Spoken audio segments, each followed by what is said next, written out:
It's not really easy to explain meditation. Like when someone asks, but how can I meditate? Then that question is already bringing forth a method, because it's as how to do meditation. When meditation is actually the only thing that requires absolutely no doing, no effort. Real meditation involves absolutely no effort. And yet, for the ego, or even the spiritual ego, it's hard to accept that. Because, someone who's asking for a method on how to meditate has a goal in mind. Either the person just wants to be a little bit more relaxed, or the person is looking for enlightenment. In both cases, there's a goal in mind, and the ego is involved in that goal. It's the ego that wants to achieve that goal, because it's the ego that feels lacking. Therefore, it thinks by getting there, it will be fulfilled. It's something that the ego does. So it's the ego asking for how to meditate. And then, of course, it's also the same ego that wants to do it right, and it wants to achieve enlightenment or a peaceful mind, and then it wants to say, I've done it.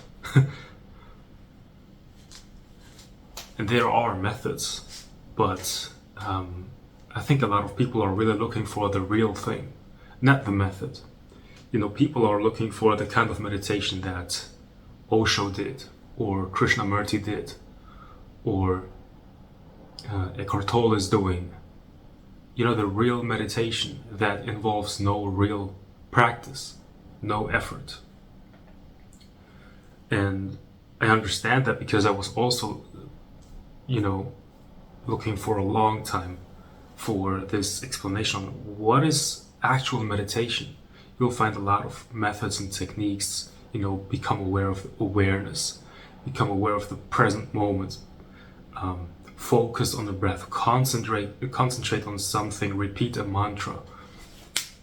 And all of that is considered meditation, but it's not really bringing forth any of those good fruits that you want. See, it's a little tricky. When you know real meditation, you'll get the fruits, but there's no longer the feeling that I got them, that I did something in order to get those good fruits from meditation. So I want to make this video, and I hope that I can kind of explain how to do real meditation right away, so you don't have to waste any time on focusing on the breath, or just really get into real meditation. And the easiest way to explain what real meditation is to me is, just give up this inner fight against yourself. Because people are constantly fighting internally. There's a negative feeling, and there's automatically a reaction to this negative feeling that says I should feel different, therefore I know what to do, I should go and get a cigarette. And then when you have smoked a cigarette, there's another reaction to do something else, because there's this constant, reaction on reaction pattern that's happening. And therefore you see that the human being is constantly moving towards the next mental stimuli, something that is just stimulating, something that is, there's an activity of seeking. The human being wants to search for the next thing that makes this inner whole fulfilled. You see, but when you're just able to relax, and I'm not saying you should relax as if relaxation is something that you can do, but you're simply able to no longer fight against yourself internally, but instead you're just observing the pain, you're observing the reactions, and you're actually not doing anything. Then that's real meditation. It doesn't involve an act called being aware of awareness, Because when teachers say become aware of awareness, it sounds like, okay, now I know what to do, I'm awareness. Where is the awareness? And can I see it? See, it's an act. It's something you do. But meditation is not that. Meditation is literally just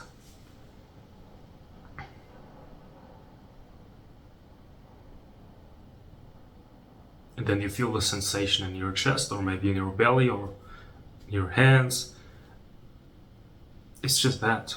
It's really just that simple, and it's so hard for the ego or the spiritual ego to accept that. Because, the way towards inner peace is an easy way, if you ask me. It's just the hard part of it is just to accept it. There's no internal fight anymore. You sit there, or you're laying there, or you're doing something, but as you're doing, there's just no internal fight. Doesn't mean that you have to do something to stop the fight if there is a fight, but you're just observing this inner fight. And observation is also not something you do, but really you're just being.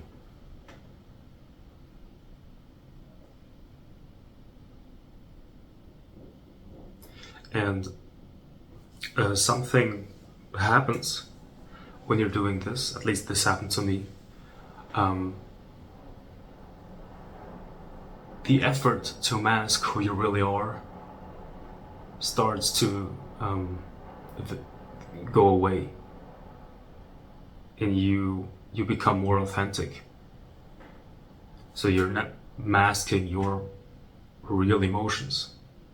You're not acting as if you're friendly if you really don't feel like being friendly right now. If someone's telling a joke and you really don't find it funny, you just don't laugh, because you are no longer trying to be someone, but instead you realize that you already are.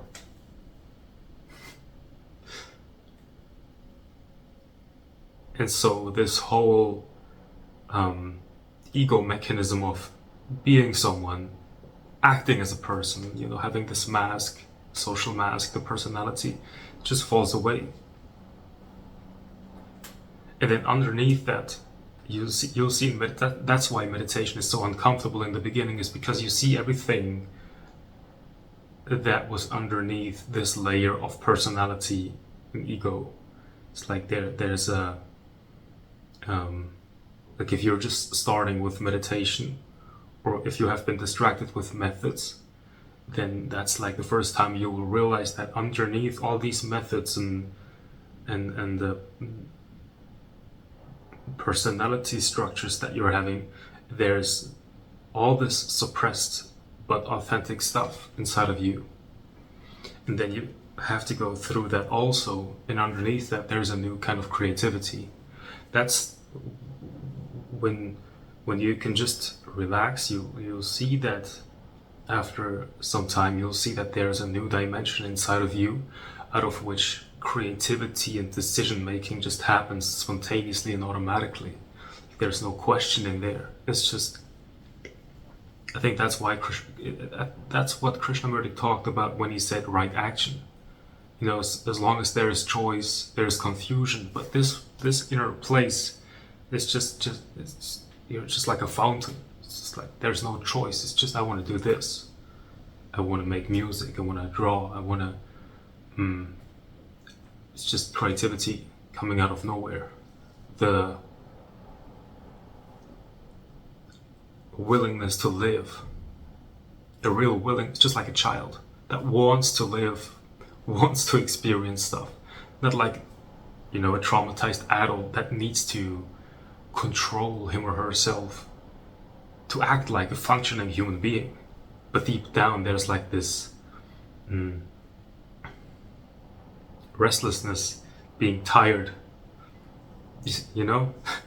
but you face that sense of being tired of life. You go through it, and then there is a lust to experience life.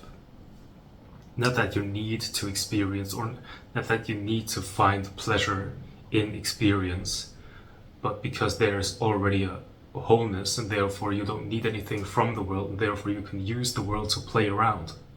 Not to chase something that's only found in a certain substance or in a relationship. You don't look for happiness in things, but you just know that's here.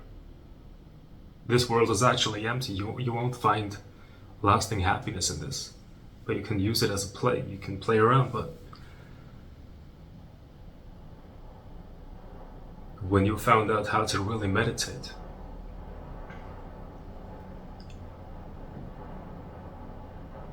then you will see that it's just there. The happiness is there. You could even be really unhappy, but deep inside there's this acceptance of it.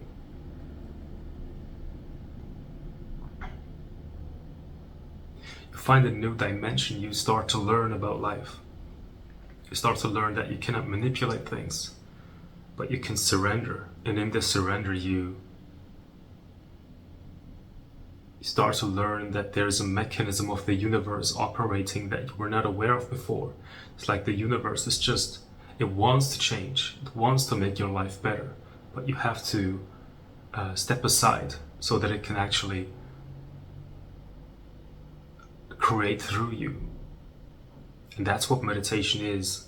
It's really just, you step aside. And what I mean by that is you sit there, or you're just here, and no practice involved. And that's something that you need to do. You're just being here.